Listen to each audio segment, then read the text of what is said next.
Hey everyone, welcome to this week's edition of the Inspired Parsha.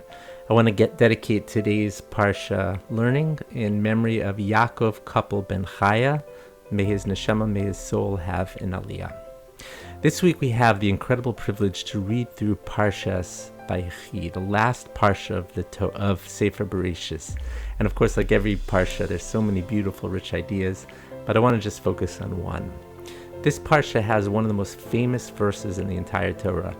Which verse is it? The verse that Yaakov said to his children to bless them before he passed away. And of course, this is the blessing that we say before we go to sleep, but we also say it to our children, we sing it to them.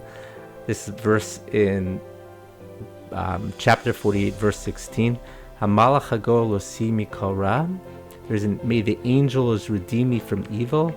Yivarech hasanarim, bless the lads. Vikari behem shemi, to say over my name is Shem Avosai, in the name of my fathers Avram v'Yitzchak, v'yidgu larov b'kerev haaretz, and may they grow into a multitude in the midst of the earth.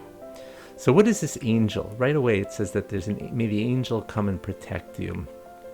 So the Kutzker Rebbe says something beautiful. The Kutzker Rebbe, Rabbi Menachem Mendel of Kutz, who's usually known for very harsh words, so to speak, it says over something very beautiful, that the angel that comes to protect us from evil is not literally an angel, but rather it is emunah, it is faith.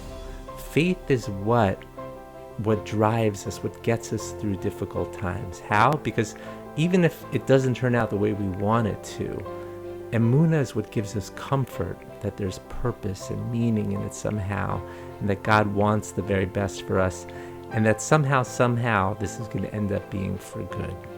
Emunah is that comfort that helps us get through difficulties, through evil. So what does the pasuk, the verse, go on to say? He says, B'Shem Avosai, I learned this. I'm giving this over in the name of my parents, Avraham and Yitzchak, my father and my grandfather. You see, Yaakov, as we know, had a very difficult life. He was always on the run from Esav.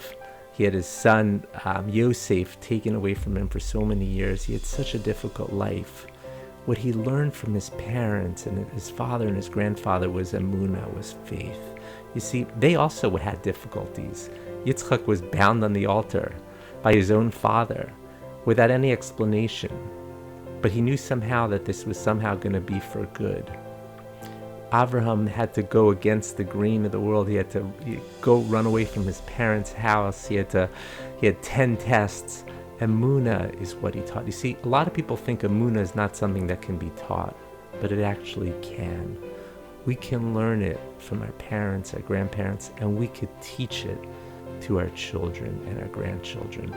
That's why the end of the verse is V'yidgu larov b'kerev haaretz. You're spreading emunah. You're spreading faith when you teach this to your children. So I think it's no coincidence that this is the last thing we say to ourselves and to our children before we put them to sleep. We're teaching them at the end of the day, always remember there is emunah. Tomorrow is a new day. Tomorrow can be a brighter day. That's the last message we say before we go to sleep. What a beautiful message. You know, I keep bringing up points like this because of the times that we're living in. I really have been feeling this more and more, that the only thing that can get us through our day is emunah. What's going on in Israel is so heart-wrenching, but emunah that somehow this is going to be for good. We don't understand it, but we know we have that comfort that God wants what's best for us. Let's take this lesson a little bit. Let's take this lesson of teaching emunah, living emunah, thinking about emunah, inheriting the emunah of our parents, our grandparents, and using this emunah to spread to the rest of the world. I want to wish everyone here a wonderful, wonderful Shabbos Kodesh. Thank you for listening.